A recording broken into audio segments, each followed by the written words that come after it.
Olá, daqui é o Miguel com mais uma história original do meu canal Histórias de Vida.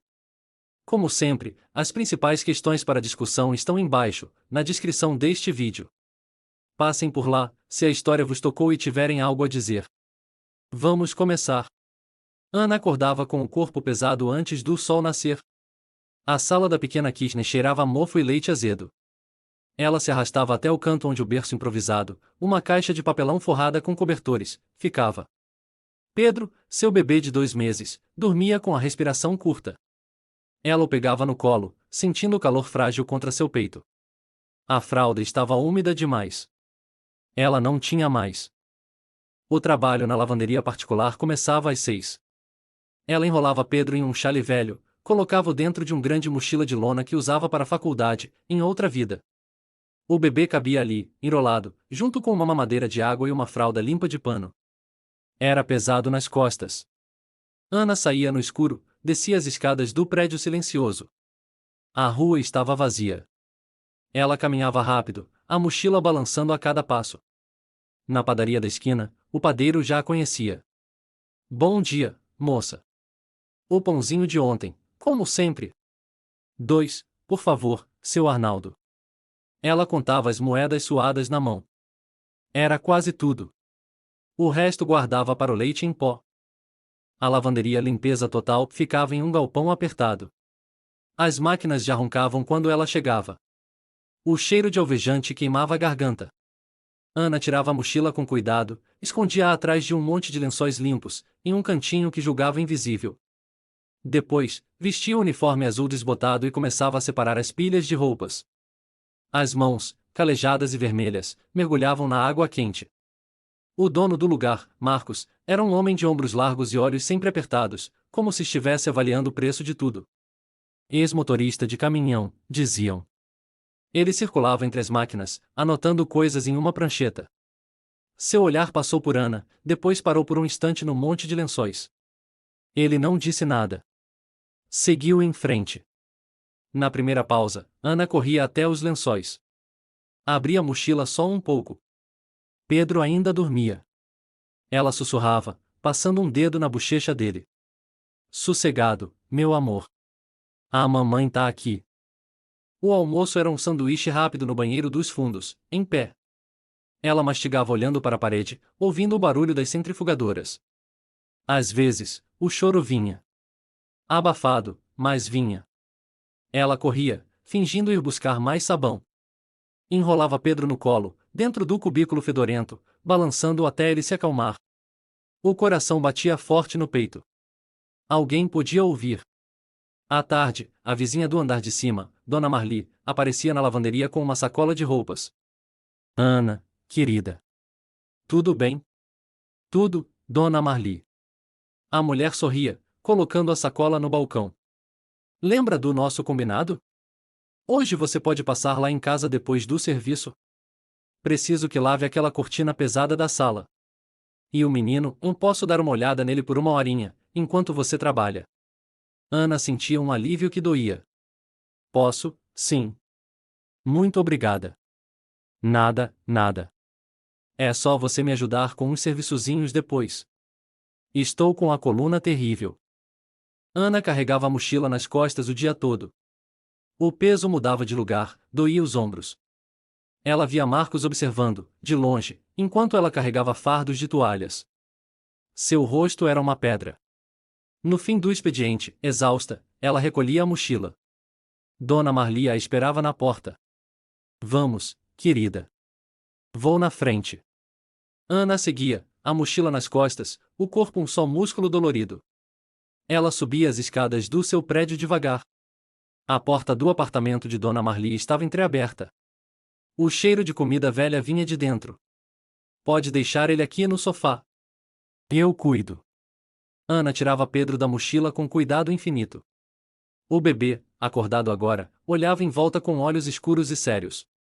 Ela o depositava no sofá de crochê, beijava a sua testa. Volto logo, meu filho. Dona Marli acenava, já se acomodando na poltrona com a novela. Vá, vá. Lave bem a cortina, hein? Está com muita poeira. Ana descia para o porão do prédio, onde ficavam as cubas de lavar roupa. A cortina era enorme, pesada como um corpo. Ela a enfiava na água fria, esfregando com sabão em barra. As mãos ardia, a cortina era um monstro de tecido molhado. Ana torcia com força, a água suja escorrendo pelo cimento do porão. Suas costas doíam. O pensamento voava para o andar de cima. Pedro estava quieto? Dona Marli sabia dar a mamadeira? Ela terminava rápido, estendia a cortina em um varal improvisado. Subia as escadas correndo. A porta de Dona Marli ainda estava aberta. A novela alta. Pedro choramingava no colo da vizinha, que balançava ele com o braço, distraída com a televisão. Ah, ele tá com fome, eu acho, disse Dona Marli, sem tirar os olhos da tela. Já pego a mamadeira, Ana sussurrou, tomando o bebê. O cheiro dele, leite e pele limpa, acalmou seu coração acelerado. Ela preparou a fórmula com as mãos trêmulas, na pequena cozinha da vizinha. Na manhã seguinte, na lavanderia, o cansaço pesava como chumbo nos ossos de Ana. Ela quase derrubou um cesto cheio de lençóis. Marcos apareceu ao seu lado, silencioso. Cuidado com o material, disse ele, a voz áspera. Isso aqui tem custo. Desculpe, senhor, ela murmurou, evitando seu olhar. Ele ficou parado um instante, os olhos passando dela para a pilha de lençóis onde a mochila sempre ficava.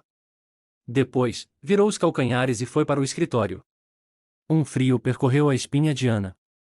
Ela se ajoelhou, fingindo arrumar as roupas, e puxou a mochila para mais perto. O tecido da mochila estava gasto nos ombros. Era grande demais para levar apenas um lanche. Ela sabia. Na hora do almoço, ela não foi ao banheiro. Ficou na área de serviço, sentada em um banquinho, com a mochila no colo. Abriu o zíper só o suficiente para espiar. Pedro dormia, a boquinha entreaberta. Ela fechou os olhos, respirando fundo. Quando os abriu, viu Marcos parado na porta do galpão, observando. Ele não se moveu. Apenas observou. Depois, sumiu. A tarde arrastou-se. O barulho das máquinas era um zumbido constante em sua cabeça. Toda vez que alguém passava perto do seu cantinho, seu corpo ficava tenso. Quando Dona Marli apareceu para buscar outra encomenda, Ana teve de conter um impulso de pedir para ela levar Pedro agora, longe dali. Até amanhã, Ana, disse a vizinha, com um sorriso curto. E aquele tapete da entrada também precisa de uma limpeza. Você pode vir depois do serviço? Ana anuiu, sem palavras. O peso nas costas era duplo agora, o bebê e o olhar do patrão. Ao final do expediente, ela enrolou Pedro na mochila com cuidado extra. Ele estava inquieto. Ela cantarolou baixinho, uma canção que sua mãe cantava, enquanto colocava a mochila nas costas. As alças cederam um pouco mais. Ela ajeitou a carga, sentindo o olhar de Marcos queimando suas costas através do vidro do escritório. Ela saiu pela porta dos fundos, como sempre. A rua estava escura, a luz dos postes fraca. O ar da noite era frio. Ela apressou o passo, querendo sumir na escuridão, chegar ao prédio, trancar a porta. A mochila balançava, um peso familiar e ameaçador. Seus passos ecoavam no asfalto vazio. Ela não ouviu outros passos atrás de si. Mas sentiu um formigamento na nuca. Ela não olhou para trás. Apertou as alças da mochila e andou mais rápido, o coração martelando contra as costelas. A sombra de um poste à sua frente alongou-se, deformada. Por um segundo, pareceu haver duas. Ela engoliu em seco e virou a esquina, quase correndo agora. A porta do seu prédio estava a apenas um quarteirão de distância. Segurança. Trevas. Silêncio. Ela alcançou a maçaneta, as mãos suadas procurando a chave no bolso. A mochila, nas costas, fez um movimento súbito. Pedro acordara. Um choro abafado pelo tecido, escapou. Ana congelou, a chave rangendo na fechadura. E então, uma voz surgiu da escuridão logo atrás dela, firme e seca como um estalo. Ana. Pare aí. Ela virou devagar. Marcos estava parado sob a luz do poste, os braços cruzados, o rosto uma máscara dura sob a sombra do boné. Seus olhos não saíam da mochila grande e cheia nas costas dela. O choro do bebê, agora mais forte, rompeu o tecido da mochila. Ana tentou disfarçar, virando o corpo, mas Marcos deu um passo à frente. O que você está carregando aí, Ana? É ou é minhas coisas, senhor? A voz saiu trêmula e fina. Suas coisas. Ele repetiu, o tom plano. Todo dia. Um mochilão daqueles. Nas câmeras parece que você vai acampar, não trabalhar. Ele apontou com o queixo para a mochila. Ana sentiu as pernas fraquejarem. Segurou a parede fria do prédio. Mostra aí. Agora. Não posso, senhor, por favor, ou mostra, ou chama a segurança do quarteirão. Você sabe que sumiu material sabão em pó. Álcool. Coisa cara. Seus olhos eram furos escuros na penumbra. Ana tremeu. As palavras do ex, Rodrigo, ecoaram na memória. E ninguém vai te ajudar, Ana. Você tá sozinha nessa. Ela deslizou a mochila dos ombros, os músculos protestando. A colocou no chão, entre eles, como uma barreira. Suas mãos, trêmulas, encontraram o zíper. O metal estava frio. Ela a puxou. O som rasgou o silêncio da rua. Dentro, envolto no chale cinza, Pedro se mexia. O rosto inchado do choro, os olhos apertados. Um cheiro doce de bebê e leite azedo subiu no ar frio. O mês de sabão em pó que Marcos esperava ver não estava lá. Só aquele menino pequeno, agora chorando alto, assustado com a luz e as vozes. Marcos não se moveu. Seus braços caíram ao lado do corpo. Ele olhou para o bebê. Olhou para o rosto pálido e molhado de lágrimas de Ana. Olhou de volta para o bebê. Seu queixo se contraiu. Ele tirou o boné, passou uma mão no cabelo curto. Meu Deus, a palavra saiu como um sopro. Ana caiu de joelhos no chão frio, envolvendo a mochila com os braços, tentando esconder Pedro, protegê-lo daquele olhar. Eu não roubei nada, juro. É só ele. Não tenho com quem deixar. Não tenho dinheiro para creche. Por favor, não me demita. Por favor. Ela chorava agora, soluços que sacudiam seu corpo magro. Pedro chorava junto, um dueto de desespero na calçada escura. Marcos continuou parado por um longo momento. O ar gelado formava uma névoa breve à frente de seu rosto. Ele abaixou-se, devagar. Não para pegar a mochila. Para fechar o zíper, com cuidado, até a metade, abrindo uma janela de ar para a criança. Calma, ele disse, a voz ainda áspera, mas diferente. Faz o menino calar. Ana tentou, embalando a mochila, cantarolando entre os soluços. Marcos se levantou, olhando para um lado e para o outro da rua vazia. Ele respirou fundo. Onde você mora? Ali, ou no 302. Pega o menino. Vamos lá. O quê? Vamos. Antes que alguém ache que eu tô te assaltando. Ele não ajudou ela a levantar. Apenas esperou, as mãos enfiadas nos bolsos do casaco, enquanto ela lutava para se erguer com a mochila pesada. Ele pegou a bolsa de trabalho dela do chão, que ela tinha deixado cair. Seguiu-a em silêncio até a porta do prédio, subiu os degraus atrás dela. O som dos passos dele, pesados, ecoava na escada de concreto. Dentro da kitchen, o ar era ainda mais pesado. Marcos parou na porta, seus olhos percorrendo a sala, na caixa de papelão no canto, o fogoinho com uma panela suja, a cortina fina na janela. Ana ainda segurava a mochila, como um escudo. O pai? Perguntou ele, finalmente. Foi embora. Deixou a dívida. O banco vai ficar com o apartamento. As palavras saíram em um fluxo monótono, sem lágrimas agora. Era só um fato. Marcos assentiu lentamente. Ele tirou a carteira do bolso de trás. Ana recuou, instintivamente. Não, eu não quero esmola. Não é esmola, ele cortou, tirando algumas notas. É para comprar leite. E fraldas decentes. Ele colocou o dinheiro em cima do balcão, perto da panela suja. Amanhã você não leva ele para lá. Entendeu? Deixa com a vizinha, com quem for. Mas não lá. Ele olhou mais uma vez para a caixa de papelão que servia de berço. Sua mandíbula se moveu, como se estivesse mastigando palavras amargas. Amanhã você trabalha normal. E, para de olhar para mim como se eu fosse te bater. Virou-se e saiu, fechando a porta com um clique suave. Ana ouviu seus passos descendo as escadas, cada vez mais distantes, até sumirem no silêncio da noite. Ela escorregou pela porta até o chão, a mochila com Pedro ainda no colo. O dinheiro estava lá, sobre o balcão. Ela olhou para ele. Olhou para a porta fechada. Uma confusão enorme, quente e fria ao mesmo tempo, tomou seu peito. Ela puxou Pedro para fora da mochila, apertou-o contra si, cheirando seu cabelo. O bebê, exausto, adormeceu quase instantaneamente. Ana ficou sentada no chão frio, ouvindo nada, até o dia começar a clarear atrás da cortina fina. A manhã chegou com um sol fraco. Ana colocou Pedro na caixa de papelão, vestiu-o com a melhor roupa que tinha. O dinheiro de Marcos ainda estava no balcão. Ela contou as notas com dedos cautelosos. Era mais do que esperava. Deixou Pedro com Dona Marli, prometendo lavar o tapete e as janelas no fim de semana. Ele tá bem alimentado hoje, hein? Comentou a vizinha, pegando o bebê. Ana apenas acenou, os olhos fundos.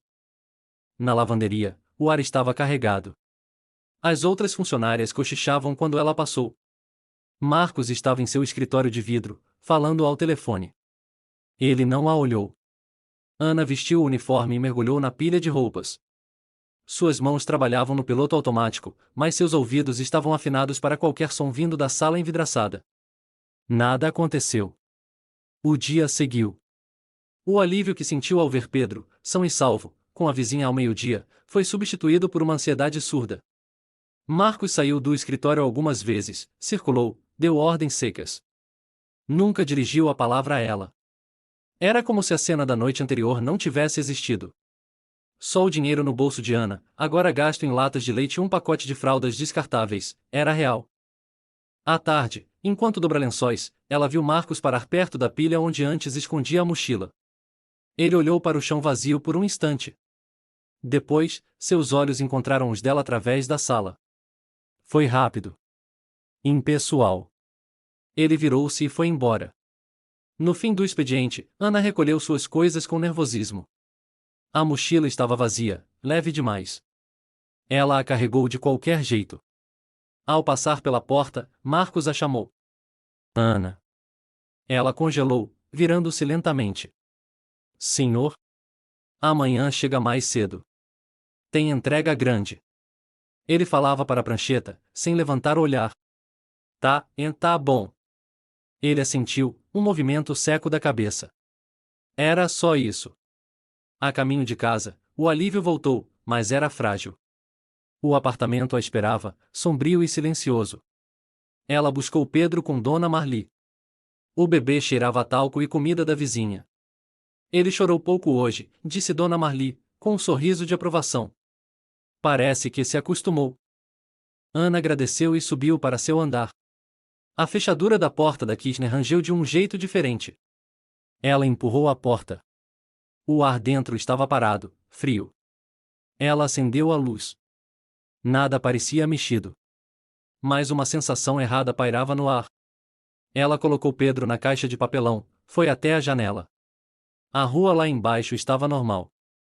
Ela preparou a mamadeira, as mãos um pouco trêmulas. O silêncio era muito alto. Até Pedro parecia sentir, fitando-a com olhos grandes enquanto mamava. Ela o embalou até ele adormecer, depois o deitou na caixa. Sentou-se no chão ao lado, encostada na parede, ouvindo a respiração leve dele. Seus próprios olhos se fecharam por um instante de exaustão. A batida na porta foi seca, violenta. Não uma batida. Um golpe. A madeira estremeceu. Ana se levantou de um salto, o coração disparado. Pedro acordou, chorando. Quem é? Sua voz saiu um fiapo. Outro golpe, mais forte. Abre. Polícia. Não era a voz de Marcos. Era áspera, estranha. Ana recuou, pegando Pedro no colo. O bebê gritava agora. Abra a porta ou arrombamos. Ela olhou em volta, desesperada. Não havia para onde correr. A janela dava para um precipício de 3 andares. A maçaneta girou violentamente. A fechadura, velha, cedeu com um estalo. A porta se abriu, batendo contra a parede. 2 homens entravam. Não usavam uniforme. Um era alto, magro, com uma jaqueta de couro. O outro, mais baixo e forte, com as mãos nos bolsos. Seus olhos percorreram a sala em um segundo, parando nela, encolhida no canto com a criança. Você tem que sair, disse o alto, a voz sem inflexão. O apartamento é do banco agora. Tá com a papelada toda.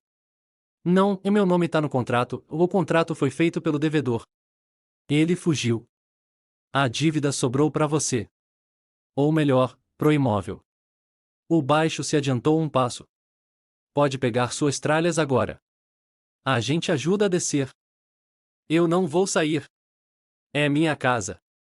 Vou chamar a polícia de verdade. Ana gritou, apertando Pedro, que chorava sem parar.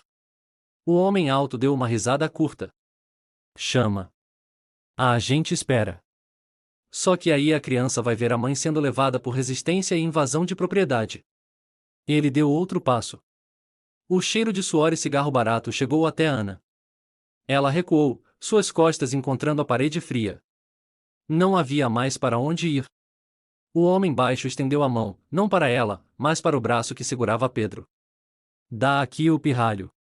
Vai ficar com um machucado se você se debater. O mundo de Ana desmoronou em câmera lenta. O rosto sorridente e cruel do homem. A mão que se aproximava. O choro dilacerante de Pedro. Ela tentou se virar, proteger o bebê com seu próprio corpo, um grito preso na garganta. E então, uma sombra enorme encheu o vão da porta. A mão que ia pegar Pedro foi agarrada pelo pulso e torcida para trás com um estalo seco. O homem baixo gritou de dor, dobrando-se. O alto se virou, surpreso. Marcos estava na porta, o rosto uma máscara de fúria silenciosa. Seus ombros ocupavam todo o vão.